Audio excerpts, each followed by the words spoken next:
ദൈവത്തിരുനാമത്തിന് മഹത്വമുണ്ടാവട്ടെ. Bible reading പ്രോഗ്രാമിൽ സംബന്ധിക്കുന്ന ഏവർക്കും കർത്തൃനാമത്തിൽ സ്നേഹവന്ദനം. പുറപ്പാട് പുസ്തകം 4-ാം അധ്യായമാണ് നമ്മളിന്ന് വായിച്ച് ധ്യാനിക്കുന്നത്. ഇന്നലെ 3-ാം അധ്യായത്തിൽ യഹോവയായ ദൈവം മോശയെ വിളിച്ച് തൻ്റെ ജനത്തെ വിടുവിക്കുവാൻ തക്കവണ്ണം നീ പോകണമെന്ന് മോശയോട് ആവശ്യപ്പെടുകയും ആരെന്നെ അയച്ചുവെന്ന് ഞാൻ ചോദിക്കുമ്പോൾ, ഞാൻ അവിടുത്തെ ഫറവോനോട് എന്തെന്ന് പറയണമെന്ന് ചോദിച്ചപ്പോൾ, ഞാനാകുന്നുവെന്ന് യഹോവയായ ദൈവം മോശയോട് പറഞ്ഞ് അവനെ ധൈര്യപ്പെടുന്ന കാര്യം നമ്മൾ കണ്ടു. വീണ്ടും 4-ാം അധ്യായത്തിലേക്ക് നമ്മൾ വരുമ്പോൾ മോശയെ വീണ്ടും ദൈവം ശക്തിപ്പെടുത്തുകയാണ്. മോശ ചോദിക്കുന്നത്, ഞാൻ അവിടെ ചെന്ന് ജനത്തോട് പറഞ്ഞാൽ ജനം എന്നെ കേൾക്കുകയില്ല, അനുസരിക്കുകയില്ല. നീ എൻ്റെ കൂടെ ഉണ്ട് എന്നതിന് എനിക്ക് എന്താണ് ഒരു തെളിവ്? അപ്പോൾ യഹോവയായ ദൈവം മോശയ്ക്ക് 3 അടയാളങ്ങൾ നൽകുന്നുണ്ട്. കാരണം പഴയ നിയമത്തിൽ ദൈവം ഷെക്കേന ഗോഡാന്ന് നമ്മൾ കണ്ടു. മാധ്യമങ്ങളിലൂടെ മാത്രം മനുഷ്യനുമായി ഇടപെടുന്നൊരു ദൈവത്തെയാണ് നമ്മൾ കാണുന്നത്. അതുകൊണ്ട് അന്ന് അടയാളം ആവശ്യമാണ്. പുതിയ നിയമത്തിൽ നമുക്ക് അടയാളം കൊണ്ടല്ല നമ്മൾ ദൈവത്തെ വിശ്വസിക്കുന്നത്. ദൈവം നമ്മോട് കൂടെയുള്ള ഇമ്മാനുവേൽ എന്ന അനുഭവമാണ് നമുക്കുള്ളത്.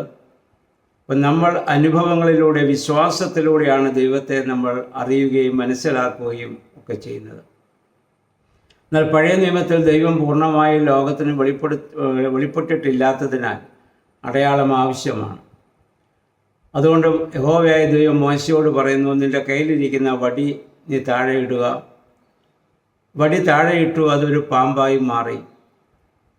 യഹോവയായ ദൈവം മോശയോട് പറഞ്ഞു, പാമ്പിൻ്റെ വാലിൽ പിടിക്കുക. അത് വീണ്ടും ഒരു വടിയായി മാറി. രണ്ടാമതൊരു അടയാളം കൂടി യഹോവയായ ദൈവം മോശയ്ക്ക് കൊടുക്കുന്നു. നീ നിൻ്റെ കൈ നിൻ്റെ മാർവിടത്തിലിടുക. മോശ കൈ തൻ്റെ മാർവിടത്തിലിട്ടു, അത് കുഷ്ഠമുള്ളതായി മാറി. അവൻ ഭയപ്പെട്ടു. ദൈവം പറഞ്ഞു, ഒന്നുകൂടി നീ അതേ മാർവിടത്തിൽ തന്നെ ഇടുക. ഇട്ടപ്പോൾ അത് സൗഖ്യമായി. ഈ 2 അടയാളങ്ങൾ നിങ്ങൾ അവിടെ ചെന്ന് എൻ്റെ ജനത്തെ നീ കാണിക്കണം. അപ്പോൾ ദൈവം ആണ് നിന്നെ അയച്ചതെന്നും ഞാൻ നിൻ്റെ കൂടെ ഉണ്ട് എന്നുള്ളതും അവർക്ക് മനസ്സിലാവും. ഇനിയും അതുകൊണ്ടും അവർ വിശ്വസിക്കുന്നില്ലെങ്കിൽ 3-മതൊരു അടയാളം കൂടി കൊടുത്തു. നദിയിൽ നിന്ന് കുറച്ച് വെള്ളം കോരി നീ ഇത് തറയിൽ ഒഴിക്കുക, അപ്പോൾ ഇത് രക്തമായി മാറും. ഈ 3 അടയാളങ്ങൾ ദൈവം മോശയോട് ഒപ്പമുണ്ട് എന്നതിന് അടയാളമായി യഹോവയായ ദൈവം മോശയ്ക്ക് കൊടുത്ത് മോശയെ അവിടെ ധൈര്യപ്പെടുത്തുന്നതായി നമ്മൾ കാണുന്നുണ്ട്. പുതിയ നിയമത്തിൽ നമ്മൾ അടയാളങ്ങൾ കൊണ്ടല്ല ദൈവത്തെ വിശ്വസിക്കുന്നതുകൊണ്ടാണ് മത്തായിയുടെ സുവിശേഷം 12-ാം അധ്യായത്തിൻ്റെ 38 മുതലുള്ള വാക്യങ്ങൾ നമ്മൾ വായിക്കുന്നു. ശാസ്ത്രി പരീശന്മാർ വന്ന് ഒരിക്കൽ യേശുവിനോട് ചോദിക്കുന്നു, ഞങ്ങൾ വിശ്വസിക്കേണ്ട നിനക്കൊരു അടയാളം, ഒരു അത്ഭുതം ചെയ്ത് കാണിക്കാമോ? യേശു അവരോട് പറഞ്ഞ മറുപടി ഇതാണ്: ദോഷവും വ്യഭിചാരമുള്ള തലമുറയെ അടയാളം അന്വേഷിക്കുന്നു.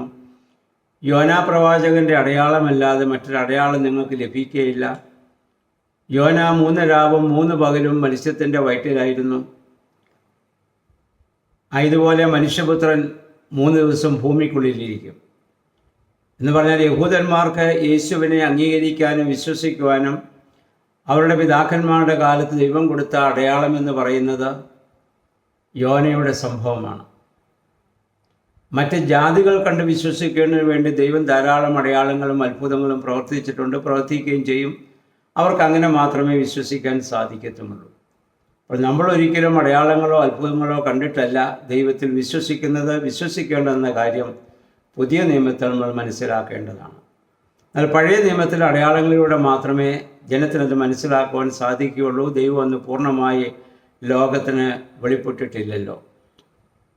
അപ്പോൾ അതുകൊണ്ടാണ് ദൈവം മോശയ്ക്ക് ഇത് കൊടുക്കുന്നത്. അത് കഴിഞ്ഞപ്പോൾ 10-ാം വാക്യം നമ്മൾ വായിക്കുന്നു. മോശ ഈ അടയാളങ്ങളും അത്ഭുതങ്ങളും കണ്ടു. അദ്ദേഹത്തിന് വിശ്വാസമായി ദൈവം കൂടെയുണ്ട്. പക്ഷെ അദ്ദേഹത്തിൻ്റെ ഒരു കുറവ് അദ്ദേഹം ദൈവത്തോട് പറയുന്നു, ഞാൻ തടിച്ച നാവുള്ളവനാണ്, ഞാൻ വിക്കനാണ്. രാജാവിൻ്റെ അടുത്ത് ചെന്ന് വിക്കി സംസാരിച്ചാൽ അദ്ദേഹം എന്നെ അംഗീകരിക്കണമെന്നില്ലല്ലോ. യഹോവയായ ദൈവം മോശയോട് ചോദിക്കുന്നൊരു ചോദ്യമുണ്ട്: ഈ ഭൂമിയിൽ ഊമിനെയും ചെകിടിനെയും വിക്കിനെയും അല്ലെങ്കിൽ തടിച്ച നാവുള്ളവനെയും കേൾവിയുള്ളാത്തവനെയൊക്കെ സൃഷ്ടിച്ചത് ആരാണ്? അത് ദൈവം തന്നെയാണ് അവരെ അങ്ങനെ സൃഷ്ടിച്ചിട്ടുള്ളത്. ദൈവത്തിന് അതുകൊണ്ട് ഉദ്ദേശമുണ്ട്. അതുകൊണ്ട് ഞാനാണ് നിന്നെ അങ്ങനെ ആക്കിയതെങ്കിൽ ഞാൻ നിൻ്റെ കൂടെയുണ്ട്. ദൈവം നേരത്തെ മോശയോട് പറഞ്ഞു, ഞാൻ നിൻ്റെ കൂടെയുണ്ട്, നീ പോക എന്ന് പറഞ്ഞിട്ടുണ്ട്. അതുകൊണ്ട് നീ ഭയപ്പെടേണ്ട ആവശ്യമില്ല, ഞാൻ നിൻ്റെ കൂടെ ഉണ്ട് എന്ന് യഹോവയായ ദൈവം മോശയോടിവിടെ പറയുകയാണ്. മാനുഷികമായ ഒരു ബലഹീനതയും ദൈവത്തിന് പ്രവർത്തിക്കാൻ ഒരു തടസ്സമല്ല. ദൈവം സർവശക്തനും സർവ്വവ്യാപിയും സർവജ്ഞാനിയുമാണ്. ആ ദൈവത്തിൽ നമ്മൾ പൂർണ്ണമായി വിശ്വസിക്കുമ്പോൾ ദൈവം നമ്മളിലൂടെ പ്രവർത്തിക്കുമെന്നുള്ളതാണ്. അതുകൊണ്ടാണ് പുതിയ നിയമത്തിൽ പൗലോസ്ലീഹായും രോഗശമനത്തിനു വേണ്ടി പ്രാർത്ഥിച്ചപ്പോൾ ലഭിച്ച മറുപടി നമുക്കറിയാമല്ലോ. എൻ്റെ കൃപ നിനക്ക് മതി, നിൻ്റെ ബലഹീനത നിന്നെ അത് ശക്തിപ്പെടുത്തും. രോഗം മാറ്റിക്കൊടുക്കുന്നില്ല, രോഗം അവിടെ നിലനിൽക്കുകയാണ്. എന്നാൽ ഞാൻ നിൻ്റെ കൂടെയുണ്ട്. ദൈവത്തിൻ്റെ കൃപയെന്ന് പറയുന്നത് ദൈവം തന്നെയാണല്ലോ. ആ ഒരൊറ്റ കാര്യത്തിൽ പൗലോസ്ലീഹ പിന്നീട് ഒരിക്കലും രോഗത്തെ ഓർത്ത് വിലപിക്കുകയോ അദ്ദേഹം സംശയിക്കുകയോ ചെയ്തില്ല. അപ്പം അതുകൊണ്ടാണ് ദൈവം അങ്ങനെയുള്ളവരെ ദൈവം സൃഷ്ടിച്ചത് കൊണ്ടാണ് ഒരു സൃഷ്ടിയെയും പരിഹസിക്കാൻ നമുക്ക് അവകാശമില്ല. അതുകൊണ്ട് തൻ്റെ മഹത്തായ ഗിരിപ്രഭാഷണം മത്തായിയുടെ സുവിശേഷം 5-ാം അധ്യായം 23 വാക്യങ്ങളിൽ യേശു പറഞ്ഞല്ലോ, നിങ്ങൾ സഹോദരനെ ഭോഷ എന്ന് വിളിക്കരുത്, നിങ്ങൾ അഗ്നിനരകത്തിന് യോഗ്യനാകും. ഒരാൾക്ക് ബുദ്ധി കൂടുതലുണ്ടെങ്കിൽ അവൻ്റെ കഴിവല്ല, ബുദ്ധി കുറഞ്ഞു പോയെങ്കിൽ അവൻ്റെ കുഴപ്പവുമില്ല. അപ്പം അതുകൊണ്ട് കാരണം സൃഷ്ടിയെ പരിഹസിക്കുന്നവൻ സൃഷ്ടിതാവിനെയാണ് അവിടെ പരിഹസിക്കുന്നത്. അതുകൊണ്ടാണ് സൃഷ്ടിയെ അപഹസിക്കുവാൻ നമുക്ക് അവകാശമില്ല എന്ന് പറയാനുള്ള കാരണം. ഇനി ദൈവം അങ്ങനെ മോശ ഇങ്ങനെ വീണ്ടും സംശയങ്ങളൊക്കെ പറഞ്ഞപ്പോൾ ദൈവം മോശയോട് കോപിച്ചിട്ട് അവിടെ പറയുന്നൊരു കാര്യം ചെയ്യ്, നിൻ്റെ ജ്യേഷ്ഠനായ അഹ്റോനെ കൂടെ നീ കൂട്ടിക്കൊള്ളുക. അത് ദൈവത്തിന് മനസ്സുണ്ടായിട്ടും വിട്ടതല്ല. പക്ഷെ മോശയുടെ നിർബന്ധപ്രകാരം യഹോവയായ ദൈവം ചെയ്യുകയാണ്. വാസ്തവത്തിൽ അഹ്റോനെ കൂടെ കൂട്ടിയത് കൊണ്ട് മോശയ്ക്ക് പലപ്പോഴും പിന്നീട് ബുദ്ധിമുട്ടുണ്ടാകുന്ന കാര്യം നമുക്കറിയാം. പർവ്വതത്തിൽ നിന്ന് ഇറങ്ങി വന്നപ്പോൾ ജനത്തിൻ്റെ സമ്മർദ്ദത്തിന് വിധേയനായി കാളക്കുട്ടിയെ ഉണ്ടാക്കുകയും മോശ അത് കണ്ട് കോപിച്ച് കൽപ്പനകൾ എറിഞ്ഞു പൊട്ടിക്കുകയൊക്കെ ചെയ്യുന്ന കാര്യം പിന്നീട് മുന്നോട്ട് നമ്മൾ വായിക്കും. പക്ഷേ മോശയുടെ നിർബന്ധപ്രകാരം യഹോവയായി ദൈവം അഹ്റോനെ അവിടെ കൂടെ അയക്കുകയാണ്. ദൈവത്തിന് വേണമെങ്കിൽ ഒരു വാക്ക് പറഞ്ഞിരുന്നെങ്കിൽ അല്ലെങ്കിൽ മനസ്സിൽ ചിന്തിച്ചാൽ പോലും മോശയുടെ വിക്ക് മാറ്റാം. പക്ഷേ ദൈവം മോശയുടെ വിക്കൂടെ മാറ്റുന്നില്ല, പകരം അഹ്റോനെ വിടുകയാണ്. എന്നിട്ട് പറഞ്ഞു, അവൻ നിനക്ക് വക്താവായിരിക്കും, നിൻ്റെ വായായിരിക്കും, നീ അവന് ദൈവവുമായിരിക്കും. പ്രിയമുള്ളവരെ, ഇതിൽ നമ്മൾ മനസ്സിലാക്കേണ്ട മറ്റൊരു കാര്യം കൂടിയുണ്ട്. മോശ ഇന്ന് ഈ യഹോവയുടെ ഈ വചനം കേട്ട് ഇനി മുന്നോട്ട് അങ്ങ് പോവുകയാണ്. ഈ തൻ്റെ കയ്യിലെ അത്ഭുതങ്ങളെ ഒക്കെ പ്രവർത്തിക്കുന്ന ഒരു വടിയുമായിട്ടാണ് മോശ പോകുന്നത്. ഈ വടി കൊണ്ടാണ് ഇനി മിസ്രൈമിൽ ചെന്ന് 10 ബാധ ഇറക്കുന്നതും ചെങ്കടലിനെ ഭാഗിക്കുന്നതും പാറയിൽ നിന്ന് വെള്ളം പുറപ്പെടുവിക്കുന്നതും ഒക്കെ അത്ഭുതകരമായ ഒരു വടിയാണ്. വടിയിലൂടെയാണ് ദൈവം ഇനി മോശയോട് ചേർന്ന് നിന്ന് പ്രവർത്തിക്കുന്നത്. നമ്മൾ ചിന്തിച്ചിട്ടുണ്ടോ? ആ വടി മോശ തൻ്റെ നാവിൽ നിന്ന് തൊട്ടെൻ്റെ വിക്ക് മാറണമെന്ന് പറഞ്ഞാൽ ചിലപ്പോൾ വിക്ക് മാറിയേനെ. മോശ അത് ചെയ്തോ? ചെയ്തില്ല. പ്രിയമുള്ളവരെ, അത്ഭുതങ്ങളെ പ്രവർത്തിക്കുന്ന വടി ഒരു കയ്യിൽ പിടിച്ചുകൊണ്ട് വിക്കി സംസാരിച്ച് മോശ ജീവിക്കുകയാണ്. അഹ്റോനെ കൂടെ വിടാതെ ദൈവത്തിനൊരു വാക്ക് പറഞ്ഞാൽ മതി. പക്ഷെ മോശയുടെ ഈ ദൗത്യത്തിൽ അവൻ്റെ ബലഹീനത അവൻ ആവശ്യമാണെന്ന് ദൈവത്തിൻ്റെ നിശ്ചയമാണ്. നമുക്കും ശാരീരികമോ മാനസികമോ ഒക്കെ ആയ ബലഹീനതകളും കുറവുകളും കണ്ടേക്കാം. അത് ദൈവ നിശ്ചയമാണെങ്കിൽ ദൈവം അതോടൊപ്പം നമ്മുടെ കൂടെയുണ്ട്. അതാണ് പൗലോസിനോട് പറഞ്ഞ്, ഞാൻ നിൻ്റെ കൂടെയുണ്ട്. മോശയോട് പറഞ്ഞ്, ഞാൻ നിൻ്റെ കൂടെയുണ്ട്. മോശ അതുകൊണ്ട് ഒരിക്കലും തൻ്റെ നാവിൽ തൊടുകയോ വിക്ക് മാറാൻ ആഗ്രഹിക്കുകയോ അത്ഭുതം പ്രവർത്തിക്കാൻ ശ്രമിക്കുകയോ ചെയ്തില്ല എന്ന് നമ്മൾ ഓർക്കണം. നമ്മൾ ചിന്തിച്ച് അങ്ങനെ ഒരു വടി നമ്മുടെ എങ്ങാനും കയ്യിൽ കിട്ടിയിരുന്നെങ്കിലോ, അതുകൊണ്ട് എവിടെയൊക്കെ തൊടാമോ എന്തെല്ലാം ചെയ്യാമോ അത് മുഴുവൻ നമ്മൾ ചെയ്തേനെ. മോശ അത് ചെയ്തിട്ടില്ല. അത് നമ്മൾ എപ്പോഴും ഓർക്കേണ്ട, അത്ഭുതങ്ങളെ പ്രവർത്തിക്കുന്ന ഒരു വടി കയ്യിൽ പിടിച്ചുകൊണ്ട് വിക്കി സംസാരിച്ചുകൊണ്ട് മറ്റ് അത്ഭുതങ്ങളെ പ്രവർത്തിപ്പിച്ചുകൊണ്ട് മോശ ഇങ്ങനെ നടക്കുകയാണ്. മോശ പിന്നെ മരിക്കുന്നിടം വരെയും വിക്കനായി തന്നെയായിരുന്നു. വിക്കനായി ജനിച്ചു, വിക്കനായി ജീവിച്ചു, വിക്കനായി മോശ മരിക്കുകയാണ്. പക്ഷേ ആവർത്തന പുസ്തകത്തിൻ്റെ അവസാനത്തെ വാക്യം ഓർക്കുക, മോശയെപ്പോലൊരു പ്രവാചകൻ പിന്നെ ഇസ്രായേലിൽ ഉണ്ടായിട്ടില്ല. മോശയെപ്പോലൊരു പ്രവാചകൻ ഇസ്രായേലിൽ പിന്നെ ഉണ്ടായിട്ടില്ല. മാനുഷികമായ എല്ലാ കുറവുകളും ബലഹീനതകളും ആ മനുഷ്യനിലുണ്ട്.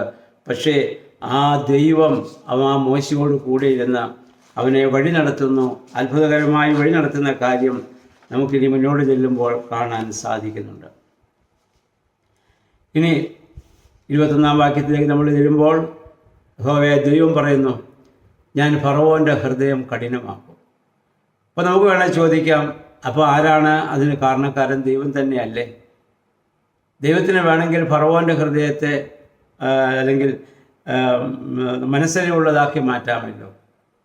കാരണം ചെയ്യുന്ന തെറ്റിന് ശിക്ഷ മനുഷ്യൻ അനുഭവിക്കണം എന്നുള്ളത് ദൈവത്തിൻ്റെ നീതിയാണ്. ഇത് ന്യായപ്രമാണ യുഗമാണ്. നമുക്കറിയാം, ഉൽപ്പത്തി 50 വരെ വാഗ്ദത്ത യുഗമെന്ന് അറിയുന്നു. അബ്രഹാം, ഇസ്ഹാക്ക്, യാക്കോബ് പിതാക്കന്മാർക്ക് ദൈവം കൊടുത്ത വാഗ്ദത്തത്തിൻ്റെ സമയമായിരുന്നു. അത് കഴിഞ്ഞ് മോശയുടെ കാലം മുതൽ ന്യായപ്രമാണ യുഗത്തിലേക്ക് പ്രവേശിക്കുകയാണ്. ന്യായപ്രമാണത്തിൽ ചെയ്യുന്നതിന് തെറ്റ് ചെയ്യുന്ന ശിക്ഷ അപ്പോൾ തന്നെയാണ്.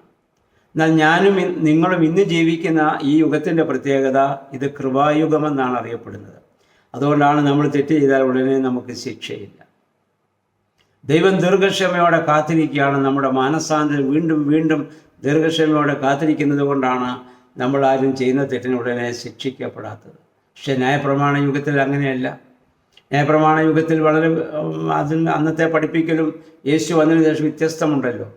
ന്യായപ്രമാണ യുഗത്തിൽ കണ്ണിന് പകരം കണ്ണ്, പല്ലിന് പകരം പല്ല്, പകരത്തിന് പകരം ചെയ്യുക എന്നുള്ള ഒരു മനോഭാവമുണ്ട്. പുതുനിയമത്തിൽ യേശു പറഞ്ഞു, അങ്ങനെയല്ല.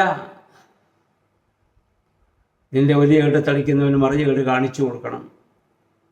നീ ശത്രുവിനെ സ്നേഹിക്കണം. പഴയ നിയമത്തിൽ പറഞ്ഞു ശത്രുവിനെ ദ്വേഷിച്ച് മിത്രത്തെ സ്നേഹിക്കണം. യേശു പറഞ്ഞു ശത്രുവിനെ സ്നേഹിച്ച് ഉപദ്രവിക്കുന്നതിന് വേണ്ടി നീ പ്രാർത്ഥിക്കണം. അപ്പോൾ അതിൻ്റെ എല്ലാ അന്തസ്സത്ത പുതിയ നിയമത്തിൽ കർത്താവ് നമുക്കത് മാറ്റി നമുക്ക് തന്നിട്ടുണ്ട്. പക്ഷേ പഴയ നിയമത്തിൽ തെറ്റ് ചെയ്യുന്നവൻ ശിക്ഷ അനുഭവിക്കണമെന്നുള്ള ദൈവനീതി നടപ്പാകണമെങ്കിൽ 400 വർഷം ഈ ജനത്തെ കഠിനമായ വേല ജയിച്ച ഫറവോനും അവൻ്റെ സൈന്യവും ആ തെറ്റനുഭവിക്കണം. അതുകൊണ്ട് അവരുടെ ഹൃദയം കഠിനമാക്കുമെന്ന് യഹോവയായ ദൈവം ഇവിടെ പറയുകയാണ്. 22-ാം വാക്യത്തിൽ പറയുന്നു, ഇസ്രായേലിൻ്റെ പുത്രൻ, എൻ്റെ ആദ്യജാതൻ, എനിക്ക് ശുശ്രൂഷ ചെയ്യാൻ അവരെ വിട്ടയക്കണം. അതെ, ആദ്യജാതൻ എന്ന് പറഞ്ഞാൽ ഇസ്രായേൽ ജനം തൻ്റെ മക്കളാണ്. ഞാൻ അവരുടെ അപ്പൻ്റെ സ്ഥാനത്ത് നിന്നുള്ളതാണ്. ഇത് പുതിയ നിയമത്തിൽ നമ്മുടെ കർത്താവും. അതുകൊണ്ടാണ് നമ്മൾ പ്രാർത്ഥിക്കുന്നത് സ്വർഗസ്ഥനായ ഞങ്ങളുടെ അപ്പ എന്ന് പിതാവ് കൊണ്ടാണ് എന്ന് പറഞ്ഞുകൊണ്ടാണല്ലോ സ്വർഗസ്ഥനായ പിതാവ് എന്ന് പറഞ്ഞ് നമ്മൾ പ്രാർത്ഥിക്കുന്നത്. അപ്പോൾ അത് റോമർ 8:15 പൗലോസ്ലീഹ പറഞ്ഞു, പിന്നെയും ഭയപ്പെടേണ്ട ദാസ്യത്തിൻ്റെ ആത്മാവിനെ അല്ല, അബ്ബാ പിതാവേ എന്ന് വിളിക്കുവാനുള്ള പുത്രത്വത്തിൻ്റെ ആത്മാവിനെ അത്രയും നമുക്ക് നൽകിയിരിക്കുന്നതെന്ന്. അതിനുശേഷം മോശ ഈ വചനങ്ങളൊക്കെ കേട്ട് വിശ്വസിച്ച് വളരെ സന്തോഷവാനായി മുന്നോട്ട് ഫറവോ രാജാവിനെ കാണാൻ വേണ്ടി സ്വന്തം ജനത്തിനടുക്കിലേക്ക് യാത്ര പോവുകയാണ്. ഇതിനിടയ്ക്കാണ് അഹ്റോൻ വരികയും മോശയെ കാണുകയും അവർ തമ്മിൽ കൂട്ടിമുട്ടുകയും അങ്ങനെ അഹ്റോനും ഇവരുടെ കൂടെ ഉണ്ടെന്ന് നമുക്ക് വിശ്വസിക്കാം. അങ്ങനെ മുന്നോട്ട് പോകുമ്പോഴാണ് അതിൻ്റെ 24-നുള്ള വാക്യങ്ങൾ നമ്മൾ വായിക്കുന്നു. പോകുമ്പോൾ ദൈവദൂതൻ ഇവരെ മോശയുടെ മകനെ അല്ലെങ്കിൽ കൊല്ലുവാൻ തക്കവണ്ണം അടുത്തു വരികയും ആ സമയത്ത് മോശയുടെ ഭാര്യയായ സിപ്പോറ കത്തിയെടുത്ത് തൻ്റെ മകൻ്റെ ആ പരിച്ഛേദന അംഗവിച്ച അംഗാഗ്രം അല്ല അവൻ്റെ അവിടെ ആ പരിച്ഛേദന നടത്തുന്നതായി നമ്മൾ വായിക്കുന്നുണ്ട്. കാരണം എന്തെന്നറിയുമോ, മോശ പരിച്ഛേദന സ്വീകരിച്ച ആളാണ്. അപ്പോൾ അബ്രഹാമിൽ കൊടുത്ത ആ ഉടമ്പടി 3 മാസം മാതാപിതാക്കളോടൊപ്പം ഉണ്ടായിരുന്നുകൊണ്ട് അവർ മോശയെ പരിച്ഛേദന ചെയ്തിട്ടുണ്ട്. എന്നാൽ മോശ വിവാഹം കഴിച്ച ഈ സ്ത്രീ മിഥ്യാന്യ സ്ത്രീയാണ്. അവൾക്കതിൽ വിശ്വാസമില്ല. തന്നെയല്ല, പരിച്ഛേദനയിൽ നിന്നുള്ളത് ആൺകുട്ടികൾക്ക് ചെറുപ്രായത്തിൽ വളരെ വേദന ഉളവാക്കുന്ന ഒരു കാര്യം കൂടിയാണല്ലോ. ലിംഗത്തിൻ്റെ അഗ്രം ഉള്ള ചർമ്മം കട്ട് ചെയ്യുകയാണത്. വളരെ വേദന എടുക്കുന്ന ഒരു അനുഭവമാണ്. അത് തൻ്റെ മകൻ ആ വേദന അനുഭവിപ്പിക്കാൻ ഈ അമ്മ അനുവദിച്ചു കാണില്ല. അവൾ യഹോവയിൽ വിശ്വസിക്കുന്ന ആളുമല്ലല്ലോ. അപ്പം അതുകൊണ്ട് അവൾ അതിന് സമ്മതിച്ചിട്ടില്ല. അതുകൊണ്ടായിരിക്കണം അവൾ അത് അനുവദിക്കാതിരുന്നു. പക്ഷേ അങ്ങനെ ആ വീണ്ടെടുക്കപ്പെടാത്ത ദൈവത്തോട്, ആ ഉടമ്പടിയോടെ ദൈവത്തോട് ചേർക്കപ്പെടാത്ത ഒരുവൻ ഈ മോശയിലൂടെ പോകാൻ സാധ്യമല്ല. അതുകൊണ്ട് ആണിക്കണം ഇവനെ കൊല്ലുവാൻ വേണ്ടി വരികയും അവൾക്ക് പെട്ടെന്ന് കാര്യം മനസ്സിലാവുകയും അഗ്രചർമ്മം അവിടെ നടത്തുകയും ചെയ്തു. അതവിടെ വിച്ഛേദിക്കുകയും ചെയ്തു. അല്ലെങ്കിൽ ആ പരിച്ഛേദന എന്ന കർമ്മം അവിടെ നിർവഹിച്ചു. ദൈവദൂതൻ അത് കണ്ടപ്പോൾ ഒഴിഞ്ഞുപോയി എന്നാണ്. അത് കഴിഞ്ഞപ്പോൾ സിപ്പോറ മോശയുടെ കാലിൽ തൊട്ട് നമസ്കരിക്കുകയാണ്. നീ എനിക്ക് രക്തമണവാളൻ എന്ന് പറഞ്ഞ് മോശയോട് അവൾ പറയുന്നതായി കാണുന്നുണ്ട്. പ്രിയമുള്ളവരെ, നമുക്കും പുതിയ നിയമത്തിൽ നമ്മുടെ കർത്താവ്, ഞാനും നിങ്ങളും ക്രിസ്തുവിൻ്റെ മണവാട്ടിയാകുന്ന സഭയെങ്കിൽ നമ്മുടെ രക്തമണവാളനാണ് നമ്മുടെ കർത്താവായ മെസ്സിഹ. കാരണം തൻ്റെ രക്തം ചീന്തിയാണ് നമ്മുടെ മണവാളനായി നമ്മുടെ കർത്താവ് തന്നെ നമുക്ക് വേണ്ടി സമർപ്പിച്ചിരിക്കുന്നത്. അതുകൊണ്ടാണ് പറഞ്ഞത്, പുതിയ നിയമത്തിൽ യേശുവിൻ്റെ നിഴലായി മോശയെ കാണുന്നു എന്ന് പറയുന്നതും അതുകൊണ്ട് തന്നെയാണ്. അതിനുശേഷം അഹറോൻ ദൈവഹിതം ഇസ്രായേൽ അതിനുശേഷം അവർ അവിടെ നിന്ന് യാത്ര പോകുന്നു. അതിനുശേഷം മോശ തൻ്റെ ഭാര്യയൊക്കെ അവിടെ നിന്ന് പിടിച്ചു കഴിഞ്ഞ് അവരെയും കൂടെ ഇനി മുന്നോട്ട് പോകുന്നില്ല. കാരണം മിഥ്യാന്യ സ്ത്രീയാണ്. ഇനിയും പല കാരണങ്ങളും പറഞ്ഞ് യഹോവയുമായുള്ള ബന്ധത്തിൽ നിന്ന് മോശയെ തടസ്സപ്പെടുത്താൻ സാധ്യത ഉണ്ടായിരിക്കും. അതുകൊണ്ട് അവരെ പറഞ്ഞ വീട്ടിലേക്ക് വിട്ടിട്ട് മോശ അഹറോനോട് ചേർന്ന് യാത്ര ചെയ്യുകയും മിസ്രയീമിൽ ചെന്ന് തങ്ങളുടെ ജനത്തോട് ദൈവം പറഞ്ഞതായ കാര്യങ്ങളൊക്കെ പറയുകയും അടയാളങ്ങളൊക്കെ കാണിച്ച് അവരെ കാര്യം പറഞ്ഞ് അവിടെ മനസ്സിലാക്കുകയാണ്. നമ്മൾ ഇവിടുന്ന് പോകണം, നമ്മുടെ പിതാക്കന്മാരുടെ ദൈവമാണ് ഞങ്ങളെ അയച്ചിരിക്കുന്നത്, അതിനുവേണ്ടി നിങ്ങൾ തയ്യാറാകണം എന്ന കാര്യം ജനത്തെ പറഞ്ഞ് അവിടെ ബോധവൽക്കരിക്കുന്നതായി നമുക്ക് കാണാൻ പറ്റും. അപ്പോൾ ജനം തല വണങ്ങി ദൈവത്തെ നമസ്കരിച്ചു എന്നാണ്. അവർക്കിപ്പോൾ ആരാധനയില്ല, അടിമത്തം മാത്രമാണ് അവർ അനുഭവിച്ചുകൊണ്ടിരിക്കുന്നത്. ആരെ ആരാധിക്കണമെന്ന് അവർക്ക് അറിഞ്ഞും കൂടാ. പക്ഷേ അവരുടെ പൂർവ്വപിതാക്കന്മാർ അങ്ങനെ ദൈവത്തെ വണങ്ങി ആരാധിച്ചിരുന്നു എന്ന് അവർ കേട്ടിട്ടുണ്ട്. അതുകൊണ്ട് അവരും തൻ്റെ തല വണങ്ങി ദൈവത്തെ അവിടെ നമസ്കരിക്കുന്നതായി നമ്മൾ കാണുന്നുണ്ട്. അങ്ങനെ ദൈവം മോശയെ ശക്തിപ്പെടുത്തി മോശയുടെ ആവശ്യപ്രകാരം അഹറോനെ കൂടെ വിട്ട് അത്ഭുതങ്ങളെ പ്രവർത്തിക്കുന്ന വടിയുമൊക്കെ അവൻ്റെ കയ്യിൽ കൊടുത്ത് മോശയെ ദൈവം ശക്തീകരിക്കുന്ന ഭാഗമാണിത് കാണുന്നത്. നമ്മുടെ ജീവിതത്തിലും നമുക്ക് മാനുഷികമായ ബലഹീനതകളും കുറവുകളൊക്കെ നമ്മുടെ ജീവിതത്തിലുണ്ടെങ്കിലും അതിനെയൊക്കെ നമുക്ക് അതിജീവിക്കുന്നത് ദൈവം കൂടെയുണ്ടെന്നുള്ള വലിയ വിശ്വാസമാണ്. ആ വിശ്വാസത്തോടെ നമ്മൾ ജീവിക്കുമ്പോൾ ജീവിതത്തിൻ്റെ ഏത് പ്രതിസന്ധികളെ തരണം ചെയ്യാനും മാനുഷികമോ ശാരീരികമോ ആയ ഒരു കുറവുകളായി നമുക്ക് തോന്നുകയുമില്ല. അപ്രകാരം ഈ ഭൂമിയിൽ നമ്മളെ വിളിച്ച് വേർതിരിച്ചിരിക്കുന്ന, നമ്മളെ അയച്ചിരിക്കുന്ന ദൈവത്തോട് ചേർന്ന് യാത്ര ചെയ്യുവാൻ തക്കവണ്ണം, പൈശാചികമായ എല്ലാ അടിമത്തത്തിൽ നിന്നും വിടുതൽ പ്രാപിക്കുവാൻ തക്കവണ്ണം ദൈവമേ, പരിശുദ്ധാത്മാവേ, ഞങ്ങളെ ശക്തീകരിക്കണമെന്ന് നമുക്ക് പ്രാർത്ഥിക്കാം. ദൈവം അതിന് നമ്മെ സഹായിക്കട്ടെ. എല്ലാവർക്കും നല്ലൊരു ശുഭദിനം ആശംസിക്കുന്നു. ദൈവനാമം മാത്രം മഹത്വപ്പെടുവാൻ ഇടയാകും.